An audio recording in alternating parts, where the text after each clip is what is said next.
이번에는 두 번째 이야기 해볼까요?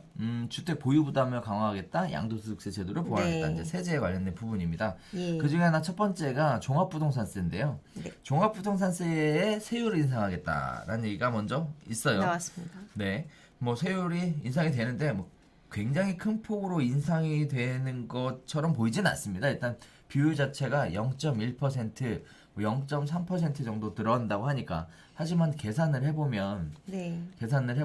굉장히 큰 금액일 거다라고 생각하는데 사실 세율이 인상됐다라는 부분도 굉장히 크지만 요거가 가장 큰 문제인 것 같아요. 요거. 아니 그것도 그리고 또 실제 네. 현장에서 보면 어떠냐면 내가 옛날에는 이 집이 15억밖에 안 했는데 집값이 올라서 7억이 됐고 30억이 되잖아요. 네. 그럼 옛날에는 150만 원만 내면 되는데 지금은 500을 내야 되는 거예요. 네네. 나는 그냥 내가 살고 있을 뿐인데 네. 그것들로 인한 음. 세금에 대한 부담, 압박이 크더라고요. 맞아요. 예. 그런 부분들이 이제 세 번째 이야기에서 네.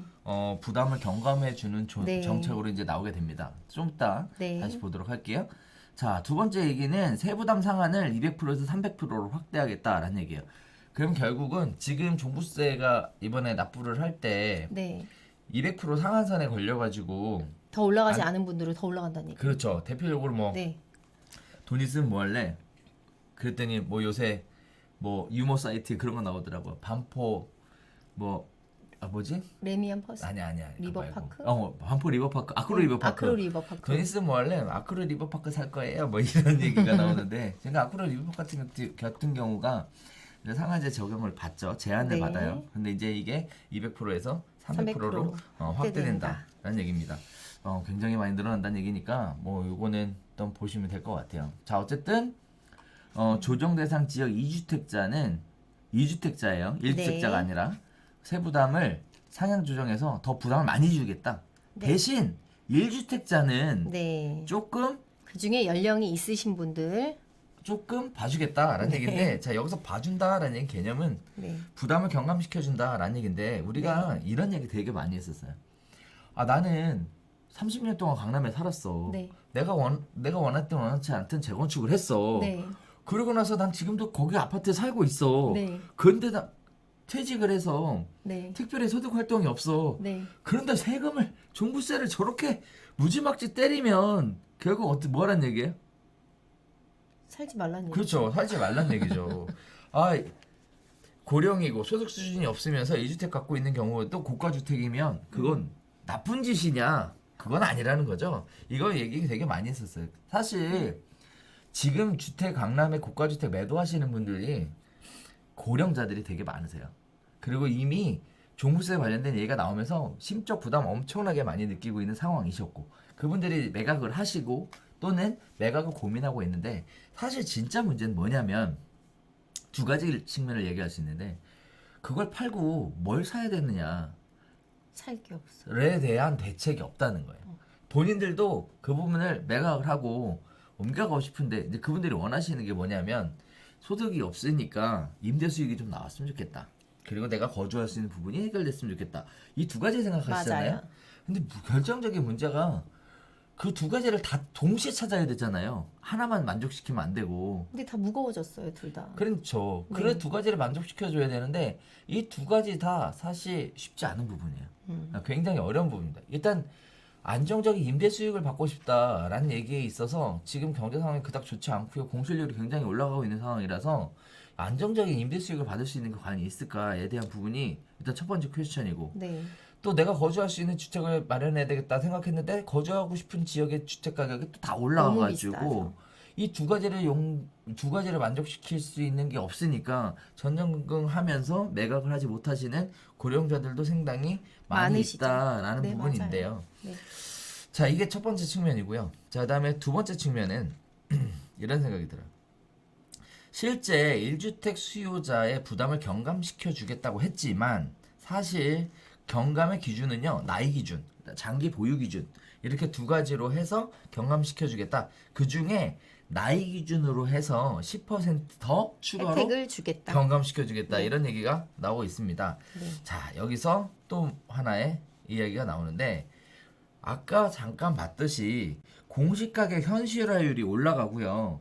공정시장 가액 비율이 올라가 버리면 요거 10% 줄여준다고 해도 이 비율 자체가 엄청나게 뛰기 때문에 초고가 주택 15억 넘으면 초고가 주택이라 그랬나요? 초고가 주택을 갖고 있으신 분들 입장에서 과연 1주택자의 부담이 경감됐다라고 느낄까는 좀 퀘스천인 것 같아요, 저는. 그렇죠. 그리고 네. 결국은 피해는 동일하지 않을까? 이런 생각이 좀 들고, 오히려 이렇게 해놓으니까 무슨 일이 생기냐면, 지금 당장 세금이 많이 나오면 팔아야 되겠다 생각하고 있는데, 일단 내년분부터라니까 조금 더 기다려볼까? 내가 조금 여유가 좀 생기지 않았을까? 선택을 하는 데 있어서. 어르신들이 싫어할 답변을 하고 계시는 것 같아요. 아, 그렇죠. 네. 그렇겠다, 이거. 아. 자, 좀 기다려볼까라는 생각도 충분히 나올 것 같아요. 저는 그래서 여기다 뭐라고 써놨냐면, 물론 사실 저도 이거에 관련된 해당되는 분들이 있어서 대충 내용을 알지만, 그분들의 입장을 진짜 충분히 이해하는 상황이거든요. 자, 이러한 상황에서 종부세가 부담되니까 매각을 할 수 없는 분들이 매도 네. 시기를 늦추는 전략을 선택할 수도 있을 것 같고, 또 한편으로는 이런 부분도 생각해 보실 수 있을 것 같아요. 얘가 지금 보면 보유 기간이요. 과거에는 종부세를 줄이기 위해서 취했던 전략 중에 하나가 한 명이 소유하고 있었던 걸 부부 공동 명의로 네. 전환함으로 인해서 종부세에서 좀 완화될 수 자유로웠던, 있고. 뭐 완화 정도가 아니라 네네네네. 자유로워져요. 많은 분들이 네네. 자유로워질 수 있는 계기가 있었는데, 일단 이 부분이 지나치게 지나치게 비싼 초고가 주택 같은 경우에는 그런 식으로 쪼개서 가져가더라도 종부세가 양쪽에서 부담될 수 있다라는 네. 부분은 좀 있는 것 같아요. 반면에 네. 장기 보유에 대한 혜택은 한쪽은 받을 수가 없어요. 네. 왜냐면 이제 취득하게 된 거니까, 그럼요. 증여를 통해서. 네.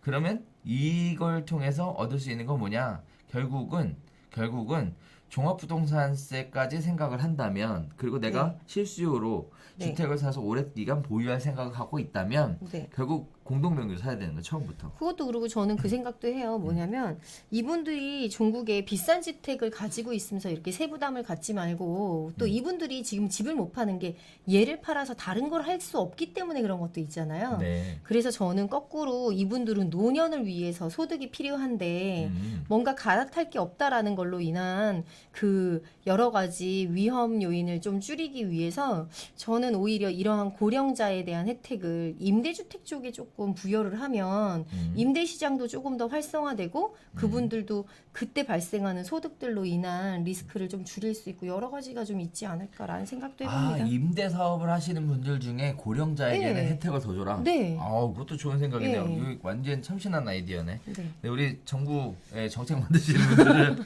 참고를 네. 좀 하시면 좋을 것 같아요. 저는 개인적으로 이 얘기를 하면서 또 이런 생각이 들어요. 혹시 최근에 신문 기사 중에 네. 또는 이슈가 되는 내용 중에 네. 영모기지론 이런 거 들어봤어요? 알죠. 아는데 들어봤어요? 사례는 뭐 주변에 모기지 하시는 분들이 별로 없어요. 그러니까 네. 이게 저는 개인적으로는 그런 생각이 드는 네. 게, 주택 가격이 떨어질 때는 네. 팔리지가 않고 네. 소득 활동이 원활하지 않으니까 네. 영모기지론을 통해서 네. 생활비를 마련한다. 네. 이거 되게 많았거든요. 네. 근데 지금 주택 가격이 상승을 하잖아요. 계속 오르고 있잖아요. 그러니까요. 근데 영모기지론을 선택하겠다는 얘기는 거의 안 나와서, 네. 제가 들으고 싶은 얘기는 네. 영모기지론이라는 방법이 예. 있긴 있어요. 그리고 있기는 하지만 네. 또 그거는 뭐라 그럴까요? 음. 이 부담을 계속 끌고 가는 것들이잖아요. 물론이죠. 예. 물론이죠. 그래서 그런 방법도 있다. 네. 그런 방법도 모르시는 분은 영모기지론에 대해서도 한번 검토를 해보시라는 의미로. 있다. 예. 자, 그래서 소득 활동이 없는 부분에 대한 리스크는 영모기지론이라는 방법으로 해결할 수 있는데, 사실 지금 하도 오래돼서 기억이 가물가물한데 모든 주택을 다 받을 수 있는 건 아니에요. 아니고 맞습니다. 기준이라는 게 있는데 이 기준이 조금 까다로워요. 그것도 생각보다. 그렇고 지금 여기에서 논하고 있는 이 초고가 주택들은 여기에 해당이 안 되지 제가 않나요? 알기로는 해당이 안 되는 걸로 알고 있어요. 그게 예. 실수했네. 자, 그래서 아무튼 그런 부분들도 있을 수 있다라고 참고만 해주시면 좋을 것 같습니다.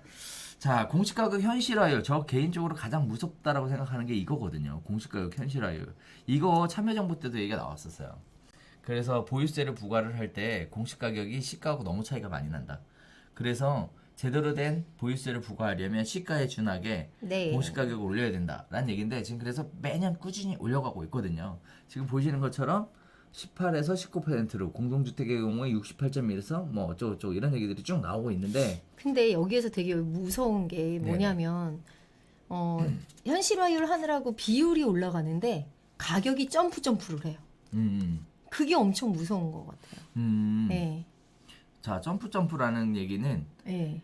비싼 공동주택의 시세가 비싼 데는 공시가격 현실화율을 더 높게 올리겠다. 아니 올리는 게 아니고 그거 자체가 시세가 올라가니까 원래는 10억이었으면 뭐 80%, 뭐 70에서 80%까지 갈 때 1억에 대한 부분만 올라가면 되는데 집값이 10억이었다 15억이 되잖아요. 그럼 원래 7억에 대해서 부과되는 걸 80% 범위까지 가니까 12억까지 올라가는 거 아닌가요? 맞죠? 일단은 그 내용을 확인해 봐야 네. 되는데 자, 일단 얘기는 네. 시세 변동률을 공시가격에 반영을 하고 네. 시세 변동률을 공시가격에 반영한다는 얘기는 시세가 올라간 비율 자체를 공시가격에 자체에 반영하는 반영해서 거죠. 네. 공시가격도 그만큼의 비율로 그렇죠. 올리겠다라는 건데 네. 문제는 30억 이상의 아파트는 80%까지 반영하겠다는 거예요. 네. 네. 그러니까 가격이 많이 뛴 지역들은 네. 많이 뛰어 올라가는데 물론 100%를 다 반영하는 건 아니고 그거는 세부담 80%. 상한이 있으니까 어차피 그 부분은 좀 조정이 되겠지만 네. 여러 가지 요인으로 많이 무겁다라고 네. 보이죠. 그렇죠. 예. 이거는 추가 대책을 좀 봐야 될 것 같아요. 네. 그래서 공시가격 현실화율에 대해서는 차후에 다시 한번 이야기한다고 하니까 여기서 지금 얘기한다고 하니까 네. 그때 한번 보면 될 것 같아요.